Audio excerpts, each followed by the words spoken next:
very first person who were called Odin was actually a Kassite king called Apla Idina. Idina simply becomes, Ewan becomes Odin, becomes Wotan, becomes Woden. They're all the same name. If you like, a descendant of Jesus finished up as king in Jerusalem.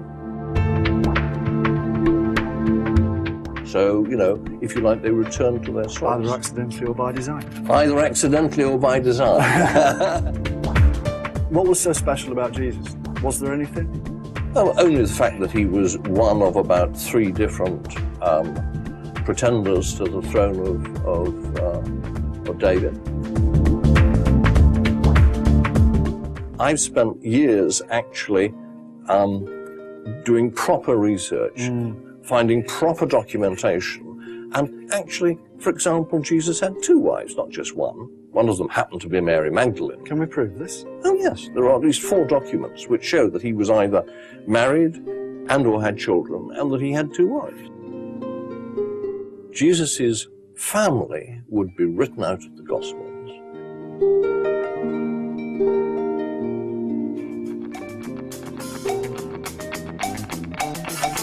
Pyramids are now seen as being a global phenomenon. And actually the oldest pyramid is now in Corral in Peru. And the tallest one could be the Bosnian one, but science or archaeology accepted the largest one in volume is actually Cholula in Mexico. The pyramids are no longer just seen as tombs.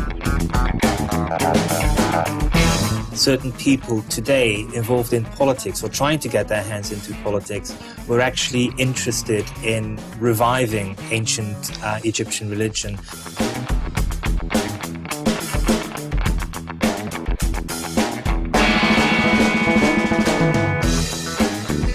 The entire Grail story, which we always believe is fiction, actually will be or was a family history. King Antfortas and Percival, the 2 main characters of the Grail legend, actually those names are real people. They are nicknames of real people. And it's one of these things which you can prove in a single line by pointing out that Antfortas, if you do the Latin rendition, is actually Antfortius. And Antfortian is the known nickname of a king of Aragon. Now, he just happens to have a nephew who was the Count of Val de Perche, and obviously Val de Perche, the Valley of Perche. If you just turn that around, you've got Percival. Is the Grail there? Well, interestingly enough, Antfortius built a castle, and it's a very famous castle. It's San Juan de la Peña. And actually, that is one of the most important castles in the Grail tradition.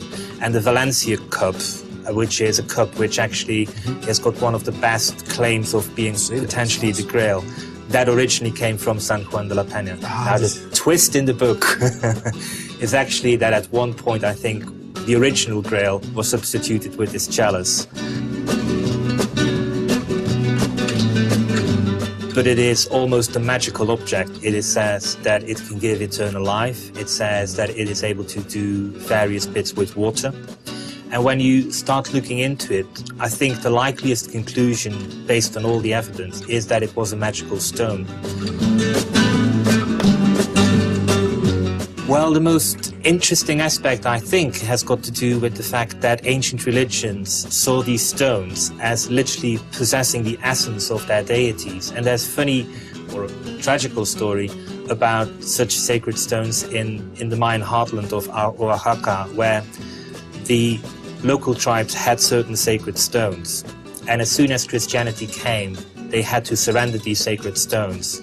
And the Franciscans in that case just said, right, these stones are now no longer your deities, you have to worship Jesus Christ.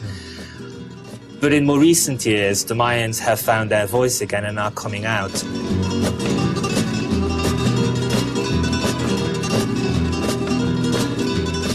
What lovers lullaby.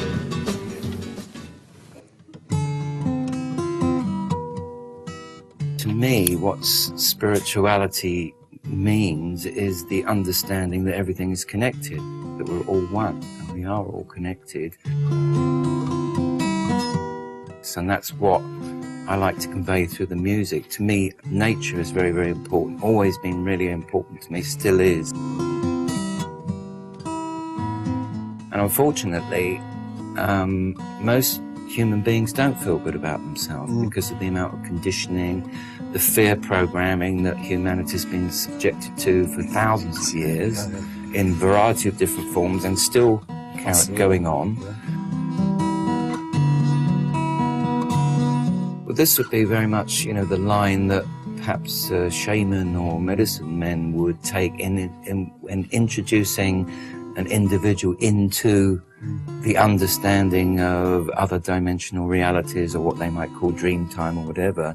They would have to put them through an experience, because without them having gone through that experience, it doesn't mean anything. Absolutely.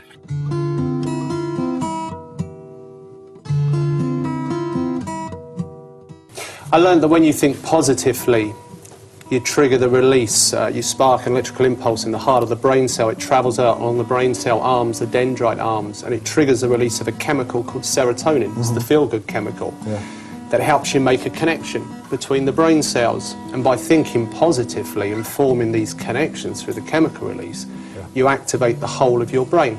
The left side, which is primarily logical and analytical, and the right side, which is more spiritual, creative, intuitive. And by activating the whole of your brain, it helps you to find answers to problems.